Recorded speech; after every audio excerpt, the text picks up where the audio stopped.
Con la paz del Señor, estoy muy feliz de estar aquí en la presencia de Dios y sin perder tiempo les pido a los hermanos que abran su Biblia en el libro de Colosenses, capítulo 2, el versículo 6 y 7. Dice así: por tanto, de la manera que habéis recibido al Señor Jesucristo, andad en Él, arraigados y sobreedificados en Él, y confirmados en la fe, así como habéis sido enseñados, abundando en acciones de gracias. Pueden sentarse. Estoy muy feliz de estar aquí en la presencia de Dios, porque no hay lugar mejor que estar en la casa de Dios. El salmista decía: es mejor estar un día en la casa del Señor que 1000 fuera de ellos. Y este versículo aquí, el versículo que hemos leído, fue una carta, ¿verdad? Todo el capítulo fue una carta de Pablo a los colosenses. Y Pablo le está dando algunas instrucciones a ellos. Hoy yo estaba meditando sobre este versículo, hoy a la mañana, y me tocó mucho, porque Pablo les está diciendo: porque de la manera que habéis recibido al Señor, andad en Él. Y esa palabra me tocó mucho y estaba meditando, ¿qué es andar en Cristo? Porque cuando nosotros recibimos a Jesús, ¿verdad? Cuando venimos, yo en estos días me estaba recordando el día que yo levanté mis manos y dije: acepto a Jesús como mi único Señor y Salvador. Y cuando pasé aquí enfrente y se oró por mí, en el día en que yo acepté a Jesús como mi único Señor y mi único Salvador, me estaba recordando de eso y comencé a pensar, ¿qué es andar en Cristo? Porque acá dice, ¿verdad? Andad en Él, o sea, caminar en Cristo, andar en Cristo. Y ahí yo le pregunté a Luis y le dije: ¿qué es para vos andar en Cristo? Y ahí él me dijo: andar en Cristo. Para mí andar en Cristo es caminar en obediencia, caminar bajo la palabra y cumplir su voluntad. Y yo dije: wow, dije, ¿verdad? Es eso, es andar en obediencia. Y Larisa acá pasó, dijo, ¿verdad? Busquen el conocimiento de Dios.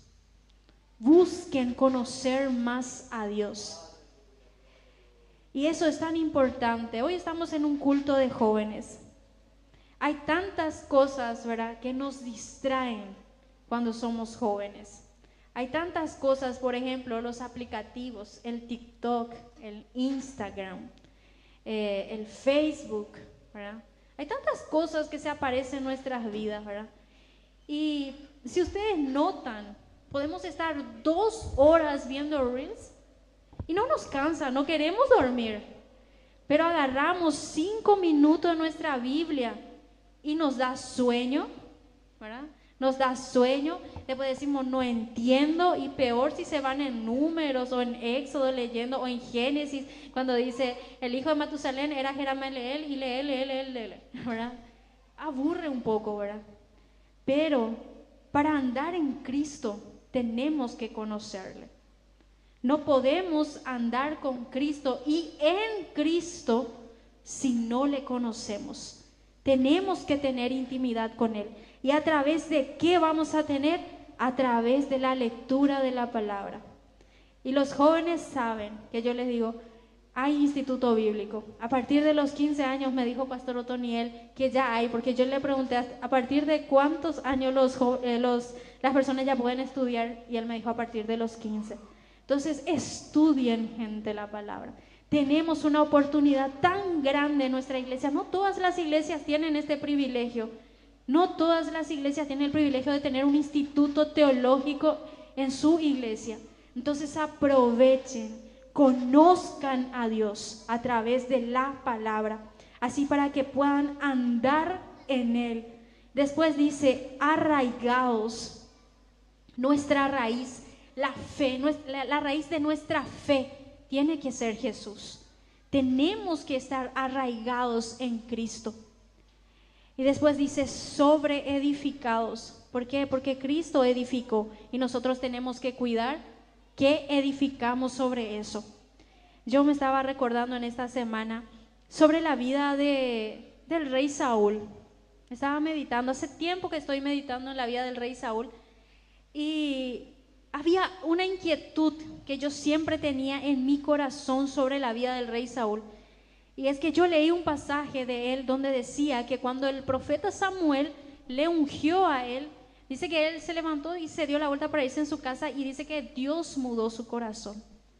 Y esa fue mi inquietud. Yo dije, pero ¿cómo si Dios mudó su corazón? Él se convirtió en este rey idólatra, este rey pagano, este rey egoísta, un rey que persiguió a David, ¿verdad?, por el desierto. Yo me hice esa pregunta y muchos años me hice esa pregunta. ¿Cómo si el propio Dios mudó su corazón? Y yo no encontraba esa respuesta. Hasta que un día Dios me hizo entender y me dijo así: es igualito que los creyentes, es igualito que los cristianos. Y me hizo recordar de que cuando una persona acepta a Jesús y lo recibe como su único Señor y su Salvador, el Espíritu Santo viene sobre nuestras vidas, muda todo lo que nosotros somos, muda hasta nuestro viejo hombre, saca, muda nuestros pensamientos, muda nuestro corazón. Antes nos gustaba ir a bailar, ahora ya no nos gusta porque queremos agradar a nuestro Señor. Antes nos gustaba usar ropas cortas, ahora tenemos vergüenza de usar ropas cortas. Antes nos gustaba ir a chismosear en algún lugar, ahora ya no queremos chismosear porque tenemos temor de Dios. Antes hacíamos muchas cosas, fumábamos, hacíamos tantas cosas que eran erradas. Pero cuando nosotros dijimos: Señor, yo te acepto como mi único Señor y Salvador, el Espíritu Santo viene y posa sobre nuestra vida y nos limpia de todo eso. Y no queda por ahí. Para que esa limpieza de la casa, de nuestra vida, permanezca, nosotros tenemos que tener una firmeza, tenemos que tener un carácter, tenemos que meditar en la Biblia, tenemos que conocer a Dios, tenemos que buscar a Dios. ¿Por qué? Porque todo lo que yo acepté en ese día y todo lo que en un año o en una semana Dios mudó de mí, si yo no tengo firmeza, si yo soy inconstante y si yo no conozco la palabra, si yo no estudio esta palabra, si yo no oro a Dios, eso se va a esfumar. Al otro día yo voy a estar en el baile otra vez, yo voy a estar fumando otra vez, yo voy a hacer todas las cosas que yo había hecho en el pasado y cosas que Dios aborrecía, yo voy a hacer todo otra vez. Entonces, ¿qué necesito? Necesito tener carácter, necesito tener conocimiento de Dios. La Biblia dice: mi pueblo pereció porque le faltó conocimiento. Imagínense. Entonces, eso fue lo que pasó con Saúl. Así me dijo Dios, eso es lo que pasó con Saúl. Saúl no meditó en la palabra, porque cuando Saúl fue ungido y ya cuando fue coronado rey, el profeta Samuel le leyó las leyes. Le dijo que los reyes no tenían que tener muchas esposas, le dijo que los reyes no tenían que guardar tesoro para sí, le dijo que los reyes no tenían que volver para Egipto, le dio muchas leyes. Pero ¿de quién era el deber? De Saúl, que tenía que meditar todos los días para no pecar contra Dios. Y la misma cosa, el pastor todos los días cuando viene a la iglesia nos predica: no tienen que hacer esto, así dice la palabra, tienen que andar de esta manera. Pero ¿de quién depende si yo cambio o no? De mí y de ti, porque el pastor no nos puede obligar, ni el propio Dios no nos obliga a nada. Él nos dio un libre albedrío, así que nadie nos puede obligar a nada. Entonces tenemos que cuidar lo que sobreedificamos, porque la edificación es Cristo. ¿Y qué ponemos encima de eso? ¿Qué ponemos encima de nuestra edificación? Tenemos que cuidar nuestro día a día. ¿Qué hacemos? ¿Cómo actuamos? ¿Hacemos aquello que Dios nos llamó a hacer? ¿Somos dignos representantes del reino de Dios allá afuera? ¿O solo somos creyentes aquí en la iglesia? Entonces tenemos que atender eso. Y acá dice: y confirmados en la fe. La vez pasada estábamos recordando, creo que con Vero, no me recuerdo bien, pero estábamos hablando sobre primera comunión y renovación. En la Iglesia Católica se hace la primera comunión, la renovación 1, 2, 3, no sé cuántas renovaciones. Y por último, cuando uno tiene 15 años, se hace la confirmación. ¿Y qué significa la confirmación? La confirmación sería confirmar aquello que vos recibiste cuando hiciste tu primera comunión, confirmar la fe. Y nosotros también, acá dice el apóstol Pablo, confirmados en la fe. Todos los días tenemos que confirmarnos en la fe que recibimos. ¿Y cuál es la fe? Que Jesús vino para morir por todos nosotros y que Jesús llevó todos nuestros pecados en la cruz del Calvario. Esta semana que viene, ya la próxima semana, vamos a estar recordando la Semana Santa. Y hay una frase célebre: Dios no quiere una Semana Santa, Dios quiere una vida santa. Eso es lo que Dios quiere de nosotros, que todos los días nosotros vivamos conforme la santidad, conforme la palabra de Dios. Y nuestra fe, ¿cuál es la confirmación de nuestra fe? Recordemos nuestra salvación. Recordemos aquello que Jesús hizo por nosotros. Nosotros no tenemos esta salvación de gratis.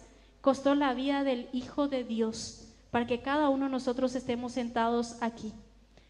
Si yo miro mi vida de antes, como decía el apóstol Pablo, yo me avergüenzo, de verdad. Me avergüenzo de lo que yo era antes de conocer a Jesús, porque hacía todo lo que Dios aborrecía. Y hoy puedo decirles que miro mi vida y digo, cuán grande es tu amor, Señor, cuán grande es tu bondad. Y yo a los jóvenes le dije, el domingo pasado creo que fue, le dije, en el día en que yo les deje de hablar de los propósitos de Dios en la vida de ustedes, díganme, la hermana Ruth se desvió o la hermana Ruth enfrió. ¿Por qué? Porque Dios tiene un propósito para la vida de cada uno de nosotros. No estamos aquí de balde. Dios no nos llamó de balde. Uno luego nos llamó para salvación, otro nos llamó para vida eterna, nos llamó para limpiarnos, para redimirnos, para sanarnos. ¿Sanarnos de qué? De depresión, de opresión, de enfermedades físicas, emocionales, espirituales. Dios nos llamó para libertarnos del yugo del pecado. Dios nos llamó para hacernos libres en Él. El llamado de Dios es tan majestuoso, y aparte, los dones que Él nos da, los dones para cantar, los dones para predicar, los dones para orar, los dones para enseñar, los dones para servir, para ayudar. Él nos dio dones y talentos a nosotros. Entonces, hermanos, en esta noche, a los jóvenes, yo sé que hay muchas cosas que los distraen en este mundo, como nosotros también, ¿verdad? Pero por favor, recuérdense de meditar en la palabra, porque si ustedes no leen su Biblia, ustedes no van a vencer la tentación. Déjenme ser bien franca con ustedes, ustedes no van a vencer las tentaciones. ¿Por qué no van a vencer las tentaciones? Porque ni siquiera van a saber qué es pecado, en primer lugar.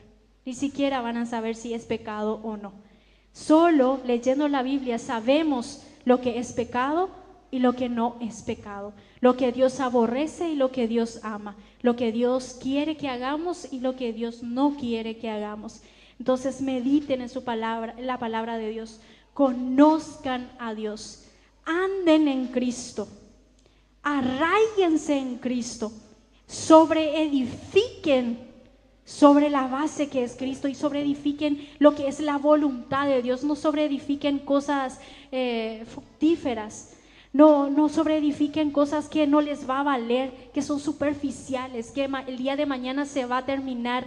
No sobreedifiquen cosas que se pueden quemar como la hojarasca, dice la palabra de Dios. ¿Por qué? Porque la fe de ustedes van a ser probados con fuego, va a ser probados con fuego, y en aquel día, en el tribunal de Cristo, dice la palabra de Dios, que ahí se va a ver cuál es la sobreedificación de ustedes, si fue oro, si fue plata, si fue hojarasca o si fue madera.